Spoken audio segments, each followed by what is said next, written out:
All right. Well, special episode this time. Well, the Game Awards nominees came out, and well, since I always look forward to the Game Awards, since like it's a pretty cool event that celebrates video game, and myself as a game developer, as well as an avid gamer, I'd say, uh, it's very cool. I tend to really like it. So let's go.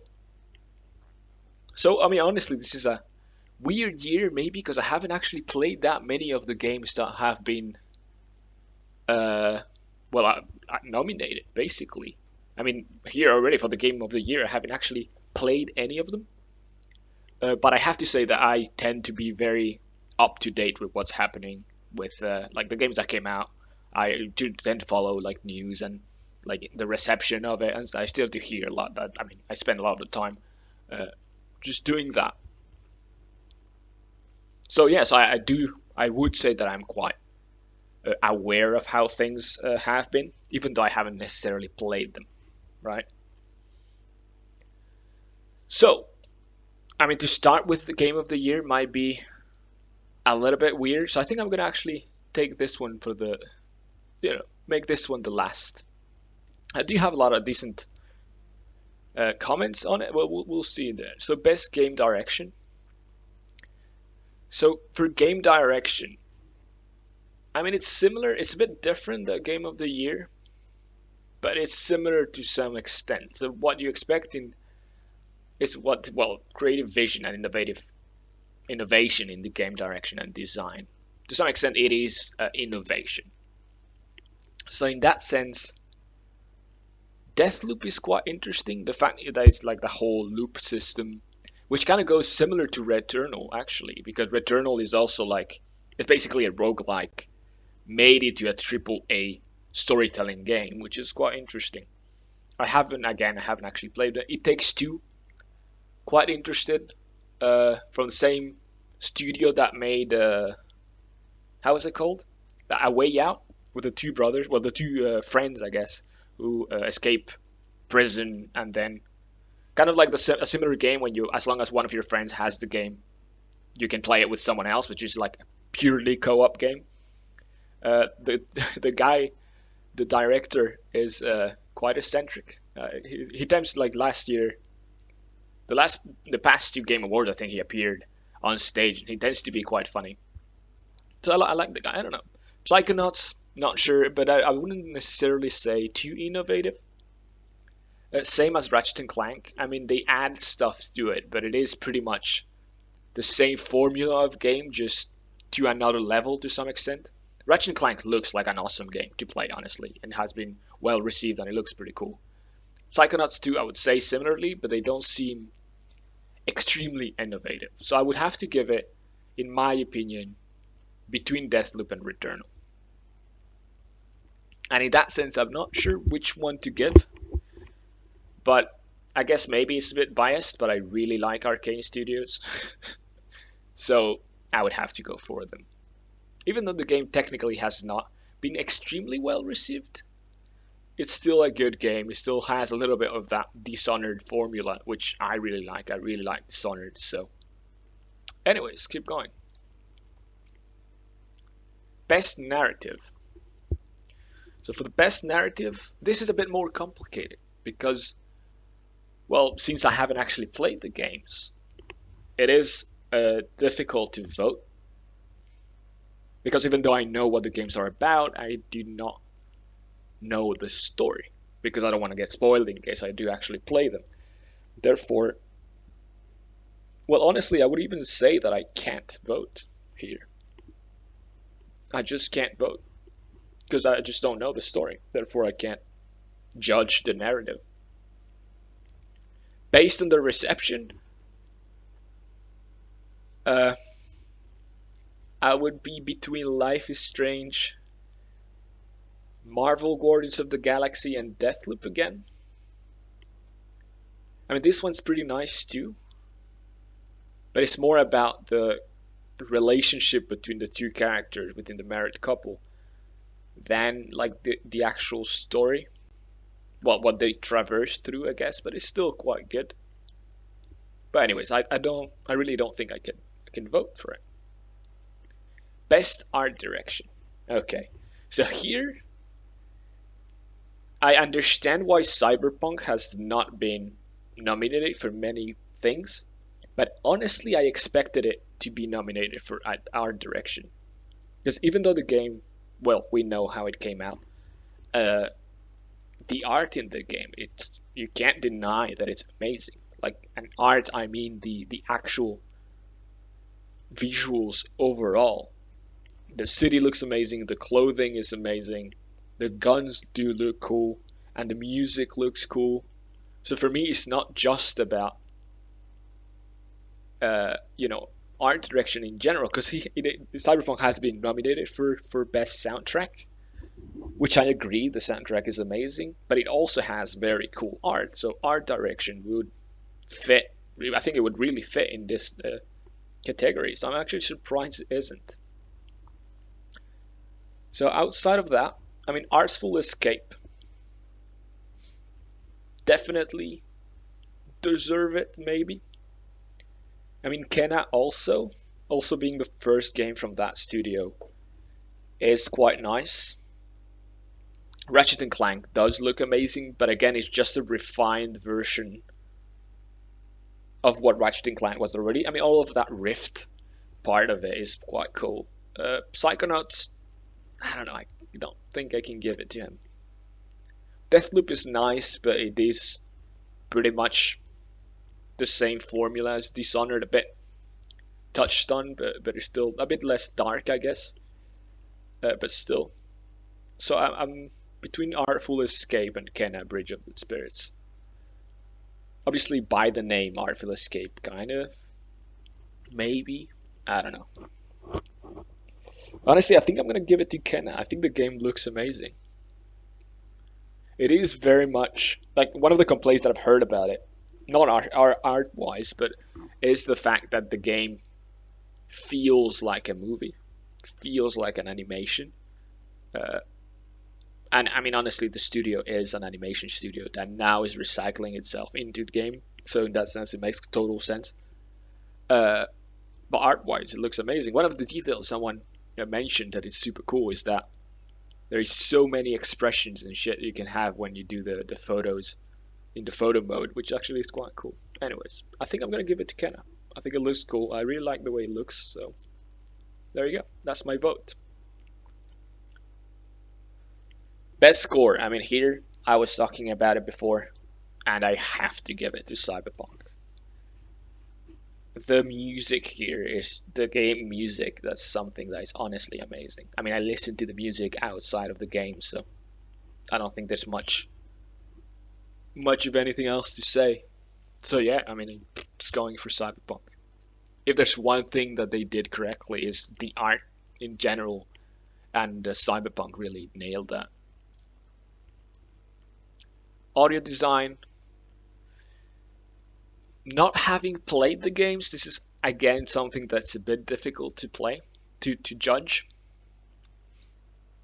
From the videos I've seen, I mean, Returnal, I guess it's fine, but I wouldn't say it's outstanding. I mean, Resident Evil Village, I feel like they would have needed at least to put a lot of attention to sound, like a horror game in general. Sound has such an impact in it that they must have thought about it a lot. Ratchet and Clank, as long as it sounds crisp and nice, it works. So, I mean, a good sound design would go a long way, of course, but now. Deathloop, sound design is nice, but it's not going to actually change. Like, as long as they follow the formula from Dishonored to some extent, that's fine. And Forza Horizon, again, it's a game about cars, and you really want them to sound great. So in that sense, there's probably a lot of thought into it as well. Again, not having actually played the games, it is very hard for me to judge. So I think I'm going to actually pass this one as well. Yeah, sadly, yeah, it is a weird year because usually I do end up voting for all of them. But all right, so this one, I think I have to give it to Anton Castillo, to Giancarlo Esposito, because from the trailers and from what I've seen of the game, his acting is just like it makes sense too because he's the only like known actor out of the five. Like, someone who's actually played in other places, like in actual Hollywood movies, and not just like I don't actually. I mean, they might have played in other movies, but I don't recognize them. I have to give him to Giancarlo Esposito for sure. All right, next one. Games for Impact. This is always a weird one as well. Because, first of all, unless you've actually played them again, where you might have gotten more of that feeling put into it. And a lot of the times, if you're not impacted by it, by the meaning of it, it's difficult to judge again. I mean, one thing I can say is Chicory A Colorful Tale. Like the idea of a game where you paint stuff is quite known. Like it's not the first time we've heard of it. It's not the first time I've seen it. Demos of it. Whenever you go to like game jams and stuff, there's always someone who does something similar. As long as it fits the theme, I guess. But it seems like a very common theme, which is not a bad thing. And I don't know what the meaning of it is behind it, because since I haven't played it, I haven't really looked into it so much. And these are also very like smaller games outside of Life is Strange, but I am not sure what to vote. I think I'm gonna pass as well. I think I'm gonna pass. I think really, well, like it says, it's a thought-provoking game, and since I haven't actually played it, it hasn't triggered those thoughts. It's a difficult one to judge in general because unless you have played all of them, it's difficult to judge which one's better to some extent. Because in other things, like when you see art or where you see sound, as long as you see some videos, as long as you for example, the Far Cry one, as long as you've seen the trailer and you've seen the guy acting, you know how good he is. But those type of games where you actually need to have a more intense connection with it, you really have to play it through. So it's difficult to vote. So I think I'll sadly have to pass. Again, weird year because I haven't played that many games in the end. Best ongoing. Best ongoing. So I played Genshin Impact. Well, I mean, let's go one by one. Apex Legend is a game that I come back to every once in a while. I haven't played it in a while though. Like out of all of the Battlegrounds games, like Battle Royales games, Apex Legend is definitely my favorite. I have a friend who plays it quite often, so every once in a while I go back to it and play a few games with him. And I like it. I really do like the game. I mean, my friend is quite critical. He always complains about Respawn. So I don't know about the best outgoing one, but anyways, Final Fantasy Online, I haven't actually played it, but I've heard so good of it, and the player base has just been increasing massively in the past years, so that is like a good insight on how good it is. Fortnite, I mean, is there, I guess. I don't know how. Maybe I'm too old for it, but I do remember, like, I do have a video where I play with my brother. I do remember that I was impressed with the amount of stuff that they added to it, which is cool. So in that sense, I mean, that's nice. I really like that they're doing special events in it, like, special like trailer showcasing the fucking game and like concerts and stuff, which is quite interesting. Again, Genshin Impact, played it at the beginning, haven't played it since. The problem I have with Genshin Impact, although it's good, it's good, but it's, can I explain it? It's like a good game where the mechanics are a bit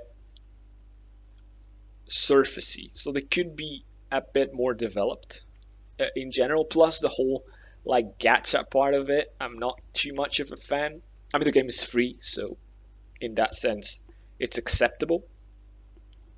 But I can't judge for the ongoing development of it to some extent. Warzone, again, I played it a lot back then. I just ended up uninstalling it because it takes too much space. So I just like, yeah, I'd just rather have three other games than having just Warzone. So in that sense, I think I'm gonna give it to Final Fantasy, honestly, because I heard very good things of it. Almost makes me want to play it. Maybe I should.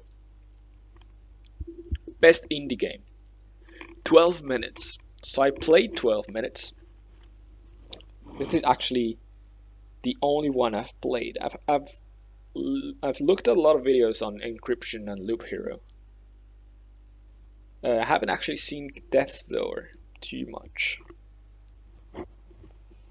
But like the problem I have with 12 minutes is that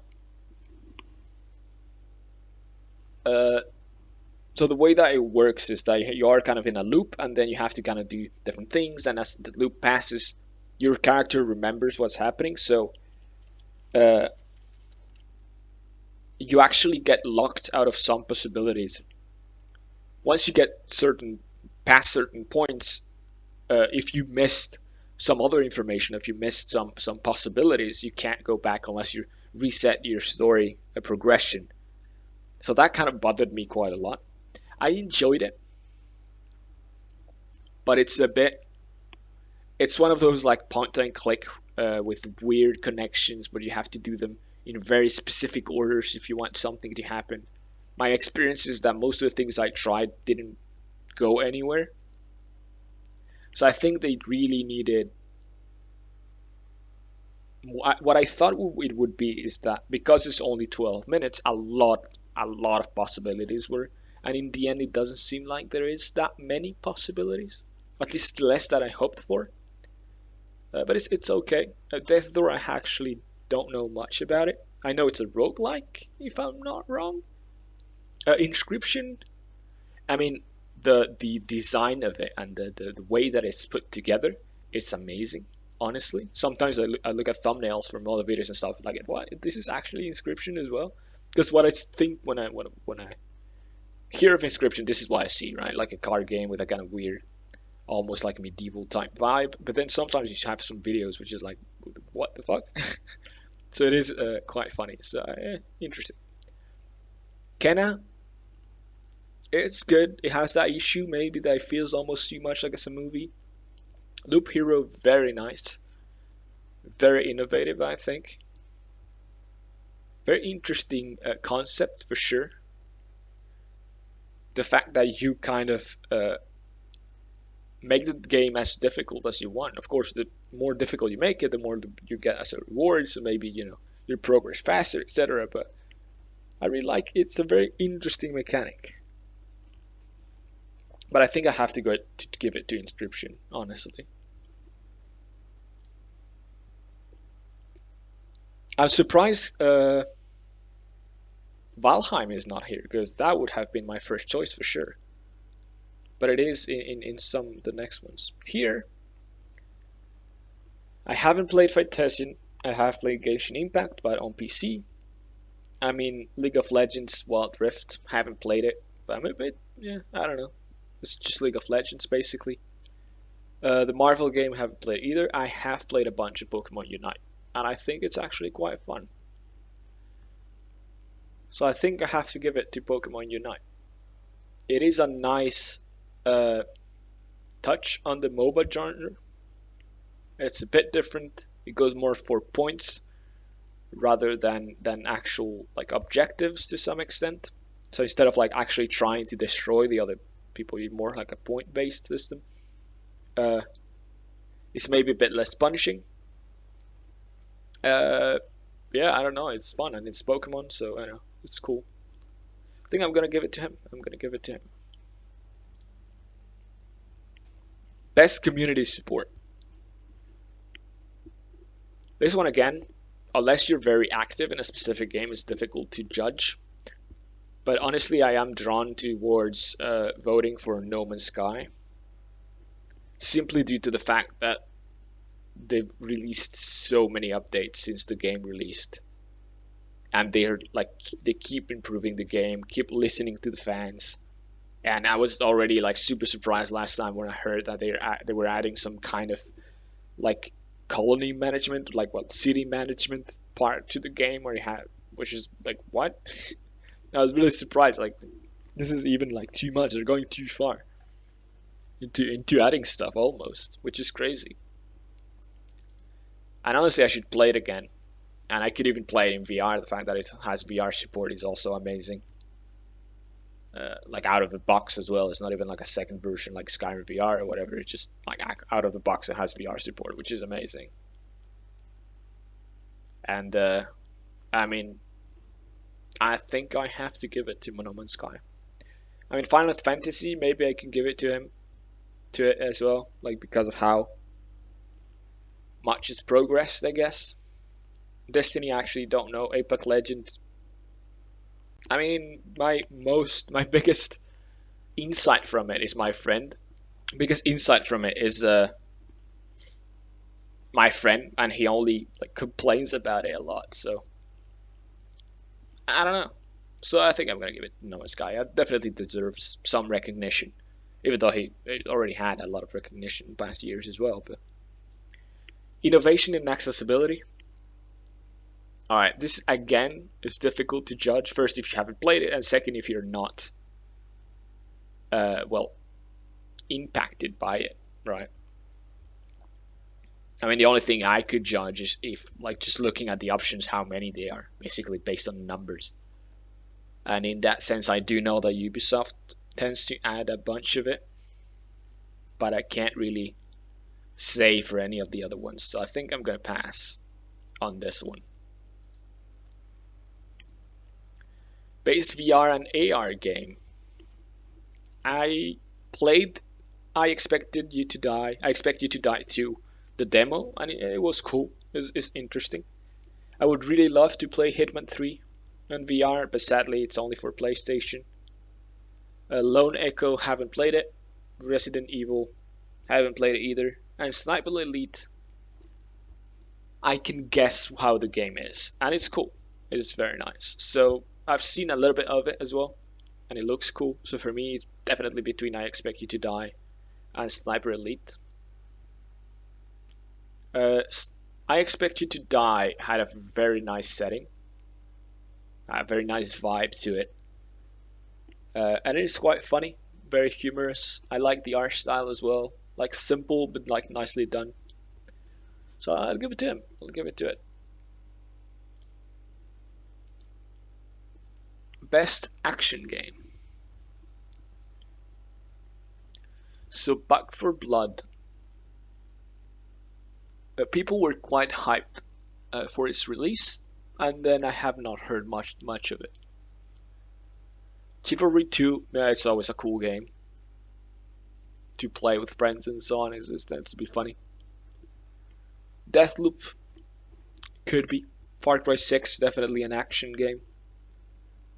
It's just Far Cry though. And Returnal, interesting as well. Interesting as well. There is mostly a pew pew game, similar to Far Cry. I guess Far Cry has a little bit more of like gadgets and stuff and some stealth, which is always nice. Same as Deathloop, I guess. In terms of like proper action, though, I don't know. Maybe Deathloop. Maybe Deathloop. Because Chivalry is nice, but it has another vibe to it. I think I'm gonna give it to Deathloop. Either Deathloop or Far Cry. But Far Cry I wouldn't necessarily count it too much as a purely action game. Maybe goes a little bit more into the adventure slash RPG-ish. Not really, but a little bit maybe. Oh, I mean technically Deathloop 2, I guess. Anyways, I think I'm gonna give it to Deathloop. I think I'm gonna give it to Deathloop. Best action adventure game. Like here I would maybe count Far Cry a bit more, but funny enough it's not. So Marvel Guardians of the Galaxy, what I've heard is that it also feels a lot like a movie, uh, apart from the actual combat scenes. Ratchet and Clank, is a good, fun game. Very actiony, very nice thing. Metroid Dread. I mean, it's a Metroidvania type game. The problem with it, well, I mean, it's not a problem, but I think the fact that it's 2D kind of puzzle. I don't know how much puzzle solving there is to it, and I'm really not a fan of Metroid game. Metroid that actually. I don't know why. I just backtracking is not my thing. I think that's basically it. I really don't like games where they force you to backtrack because it feels, for me, it almost feels like it's a way to extend the play time, like unnecessarily type thing. I don't know. And I mean, I love open world games, and if you're not backtracking in those, which is basically all you do, but still, it's different. I don't know. And Resident Evil, I don't know how much adventure game for sure, but there's action. I don't know how much action there is. I mean, there is some action. Never mind. I don't know. I'm really between Ratchet and Clank and Marvel Guardians of the Galaxy. I feel like there's not much puzzle solving, I believe, from Guardians of the Galaxy, though. I don't know how much there is in Ratchet and Clank. Psychonauts 2, I'm not actually talking too much about it because I actually know the least about. I don't know. I think I'm going to give it to Ratchet and Clank. I think it deserves it. Role-playing game. Okay. Funny enough, I've only played Cyberpunk 2077. Sadly, I would not go for it. So the problem for me, what I expect from a role-playing game is more than just the storyline to some extent. Is having more stuff around it. And I don't think many of these games fit that description, honestly. Cyberpunk, they completely failed it. I expected to have a lot more activities to do outside of the main quests. And I do consider side quests to be main quests.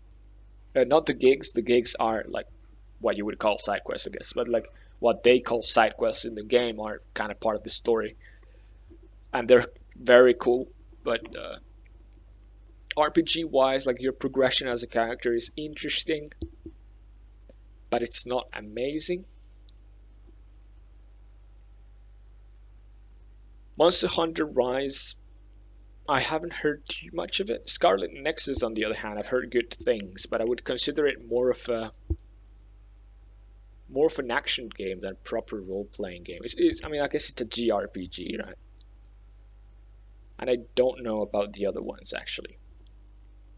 So here, I guess I'll give it to Scarlet Nexus. I've heard good things. Again, weird year because I haven't actually played that many of them. Fighting game. This one seems like the Nickelodeon All Stars. Seems like a meme, honestly. Really does feel like a meme. And I'm not too much into combat games, into fighting games, so. And I haven't heard too much about them. So I think I'm going to pass as well. Virtual Fighter seems like the most. Virtual Fighters really feels like the most like fighting game out of them all. But anyways, we'll see. We'll see how it goes in the end. Family games. I was surprised that WarioWare is here. Because yes, there's co-op, but I wouldn't necessarily consider a family game per se. And like It Takes Two is more of a couple game than a family. Honestly, new Pokemon Slap. I don't know how much. Like multiplayer there is in it. Same for Super Mario 3D World and Bowser Fury. Honestly. So I have to give it to Mario Party Superstars. I think. And this really is the family game, I think, out of these five.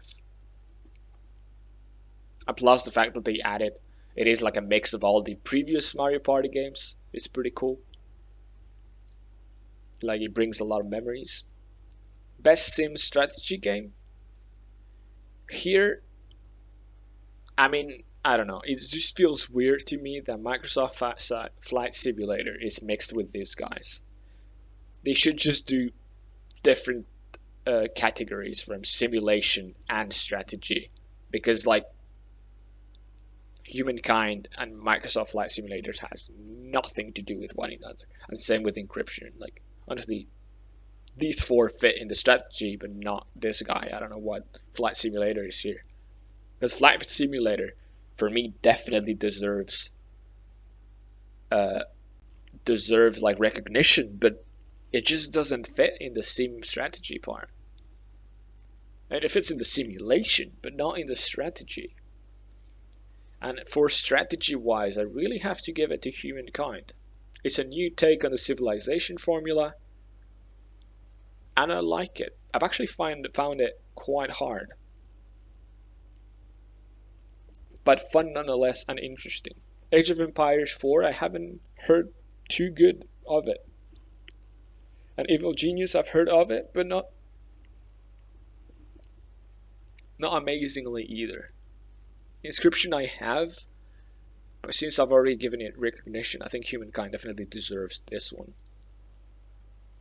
And I think I liked it's a bit like out of subject to some extent, but I liked the marketing campaign that they did for it. Sports racing games,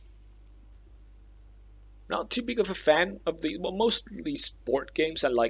I guess I'm interested in Forza, but I'm not too on Hot Wheels maybe, uh, and Riders Republic, but I'm not interested in purely simulation-based racing games like Formula One, and definitely not interested in sport games like FIFA for sure. Uh, I don't know. Forza, I've heard massively good things about, especially from the environment and the weather and so on. The graphics in general. Riders Republics is basically an upgrade from Steep to be more multiplayer to some extent, and with more craziness to it. So it's cool. I mean, I really like Steep.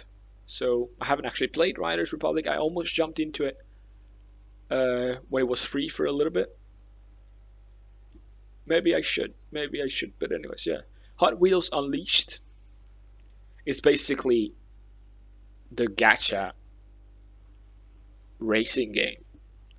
It's interesting, but I don't know how good it really is.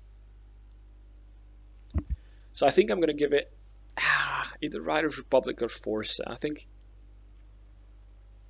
because this one fits more in the sport category as well as the racing category, it's gonna get my vote.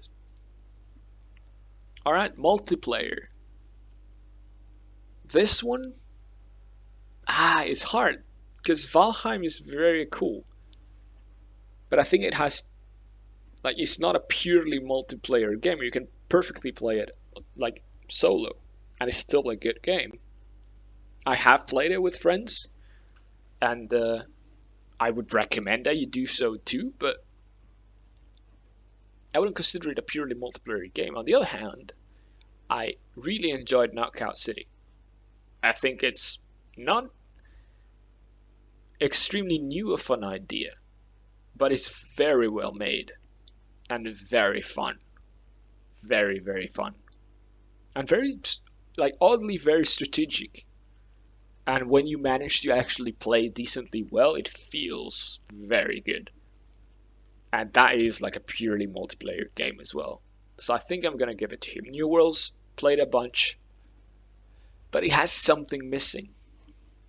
I mean, I have to admit that since I did the video on it, the last video on it, I've actually haven't played it that much. I think I played it once or twice after that, and that's basically it. I really kind of slowly lost interest in it. I don't know. I have to give it to Knockout City for this one for sure. Definitely deserves it. Content creator.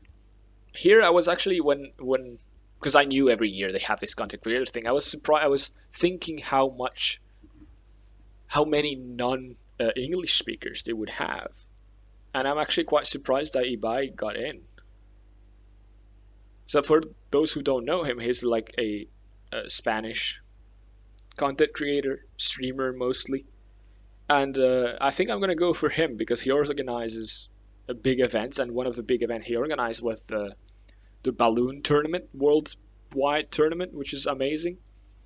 And he managed to get like very famous like soccer players, football players to participate from all over the world. And it was like actually a massive event with like a bunch of sponsors, like extremely well filmed with casters and everything. And honestly, it was a very cool event. So I mean, Dream, I know he's been popping off this year, but I don't know about him too much. I mean, I know his face, well, his, I guess, icon, but that's basically as far as it goes. And I don't know the others, honestly. I've heard of him, but I don't know it that much. So I have to give it to him, and I'm happy that he's not an English speaker for once. Best debut. I mean, Forgotten City is a bit of a weird one because it's not 100% a debut since it was like a Skyrim mod at first.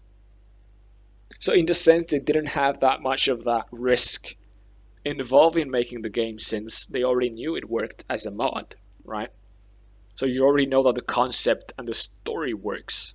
You just have to make it properly. So I don't think it actually fits too much in this category. Kenna definitely fits, Sable, and the other ones definitely fit. Uh, so I don't know.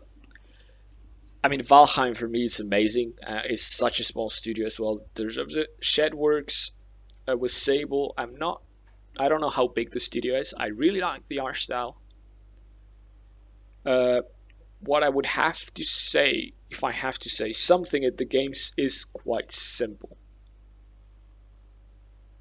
It's very nice. It feels very cool, but it's uh, very chill, right? It's not There's not much action. It is very a complete contemplative game to some extent, but I really like it. I do like it. I think it looks very nice, very original in its look and feel, I guess. Kenna is nice. Can't deny that. It's a good debut for sure. But I have to give it to Valheim. I think it's definitely the game out of those that I've played the most. And yeah, I'm very excited for what will the game become as well. So I'm gonna give it to Valheim. All right, most anticipated game. I mean, for me, this one is very easy, honestly. I mean, Elden Ring. I'm not too much of a fan of the Dark Souls series but you know, and the Demon Souls either. Like, yeah, not too much of a fan of that kind of game. I'm interested, but not extremely motivated for it. I mean, God of War, sure. I've heard very good things. I mean, again, it's a PlayStation game, so I've actually not played them. Same for Horizon, uh, basically. The sequel to Legend of Zelda Breath of the Wild, I'm definitely interested. I mean, I've played a bunch of the first one. I think Breath of the Wild is amazing. The thing is, from what I've seen, what they've shown, it seems like they're gonna. I don't know how they're gonna manage to do it or how they're gonna achieve it, but it feels maybe a bit less open world feeling to it than the previous one. And well, the fact that it was supposed to be a DLC also kind of pushed me, like, draws me back a little bit. I mean, of course, they did say that the DLC ended up so big that they just decided to make it a full game, which is interesting. But it means that it wasn't that ambitious in the first place to be thought out as a DLC. Because that already says that it's basically the same engine, the same code base. It's just stuff changed in it. Uh, Still very interesting. Don't get me wrong, and I'll definitely play it once it comes out. But if I have to say the most anticipated, 100% Starfield. I mean, new IP from Bethesda Game Studios, space. I love space, so that's just amazing. I was actually completely wrong in my expectations video. I thought it was going to be more focused on walking around and maybe more on detective-ish work to some extent, and like RPG things inside of space stations and on planets. But it looks like it's actually not going to be that way, and a lot more space and like flying ships type thing. So honestly, I'm looking forward to it. There's rumors that the game will not actually come out when they say it will. That I'm totally fine with that. Still highly anticipated for me. So definitely it's my vote for sure. Based esports. I have not been too much in the, I guess, in the zone for these things, so I haven't really followed it too much. So I don't know. I mean, Call of Duty, I know they've done a lot of, I mean, Counter-Strike, Dota, and League of Legends have been there for a while, and they're still going strong. Valorant is a bit newer. I guess it's kind of going strong as well. Uh, I don't know. I think I'm gonna pass because I don't really know too much insight on the subject. Same for this one. I didn't know for the previous one. I can't really judge this one either. Same. I can't really judge for this one either. Same. Too much, maybe too much emphasis in esports. Hello. I'm not gonna say. I guess same thing. All right. So I guess the last one I have to vote is Game of the Year. So Game of the Year. This is a very hard one. The choices are, in my opinion, a bit weird. I mean, I do expect Deathloop to be there. It Takes Two might be a stretch, honestly. Metroid Dread, same. Ratchet and Clank and Resident Evil definitely deserve to be here. Psychonauts, again, I've been avoiding it to some extent because I actually don't know too much about it. I don't know. It's difficult. It's difficult. I mean, meme-wise, if we talk about the memes, then Resident Evil definitely wins my vote. But I don't know if I should judge based on that. Well, I really don't think I should judge based on that. Anyways, this is a very hard one for this year, honestly. Usually I tend to have like a pretty concise idea on what to vote. This seems like a weird one. I mean, I'm a bit drawn towards Deathloop, but I don't think it deserves Game of the Year, which is the biggest recognition you can give. I think it's been, honestly, if I'm being honest, I think it's been a pretty poor year for games. There hasn't been any like outstanding game. I think maybe the pandemic has had something to do with it. Like maybe games being delayed to actually not releasing this year. I don't know, like Cyberpunk, if it wasn't fucked, if it was done properly, it could definitely, I think it would have deserved it, but it's just too broken to even be acknowledged. I don't know. It's a very difficult decision this year, honestly. I mean, Ratchet and Clank is good. I've heard very good things, but to be Game of the Year, Deathloop is the same. I've heard good things. Innovative, interesting. Also has some issues. I don't know if I could give it Game of the Year. It Takes Two. It's fun, honestly. Metroid, I already said, I'm not a big fan of Metroid style games. Psychonauts, again, I don't actually know too much of it. And Resident Evil, it's good. I've heard good things, haven't played it. It's very difficult. I think for a change, I'm gonna give it to It Takes Two. Smaller studio, maybe. Bit of a different style of game than what you would normally see in AAA Game of the Year type games. So I think, yeah, why not? I think it was funny. It was interesting. Completely different vibe to the previous game outside of the fact that it's a purely co-op game. Uh, so yeah, I like that they're very much changing styles in between, which is cool. And I guess I like the director as well. I think he's like quite a funny guy. Anyways, I give it to him. I think they deserve it. Weird year. Weird year for sure. Weird year for sure. Is there a way to kind of go over everything? Best game direction, sure. Best narrative, again, couldn't judge. Best art direction. My most weird thing here is the fact that the Cyberpunk was not nominated. Best score, 100% Cyberpunk. There's no questions. Been audio design again, so I've not played it, so it's difficult. Best performance, I think, no doubt there. Games for impact, again, if you have not experienced them, it's difficult to judge. Best ongoing, this one has been progressing a lot. Final Fantasy Online, so gotta give it to him. Best indie game, Encryption, very nice from what I've seen. Best mobile game, this is, well, the one I've played the most, so my vote goes there. Community support, No Man's Sky, I mean, they keep going at it for free as well, so it's amazing. And accessibility, again, not really knowing and not really be impacted by those choices is difficult to judge.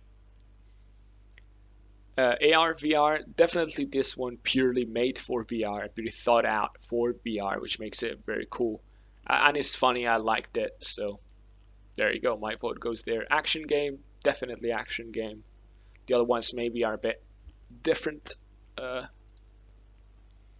Action adventure, Ratchet and Clank, I think that fits very much the pace of it.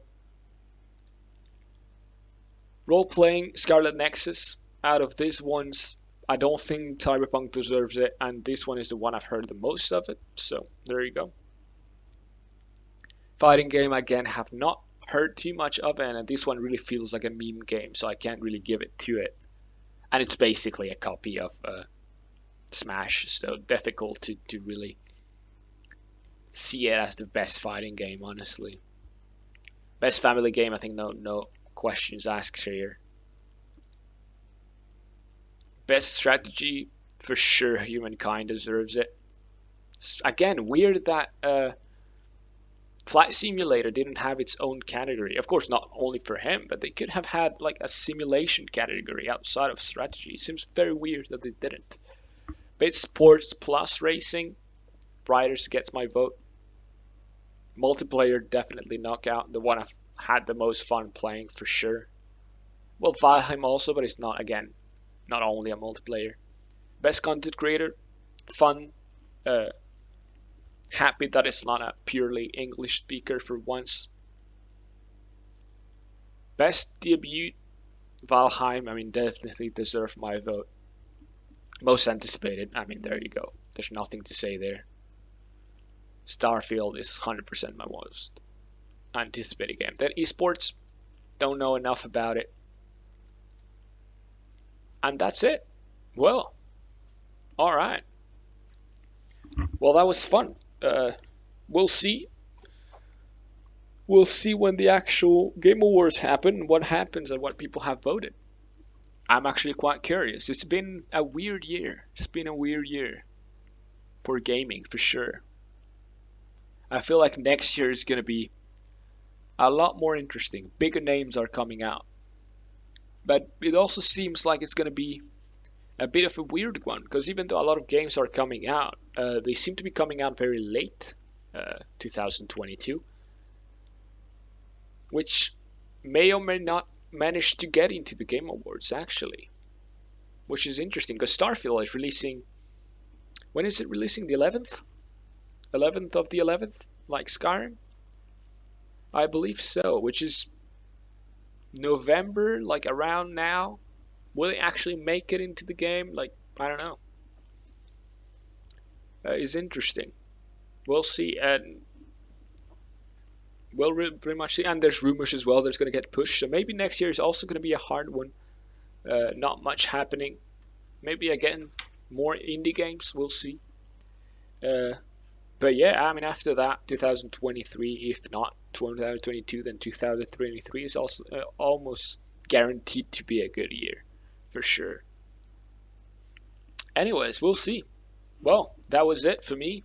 Thanks for watching, and see you next time.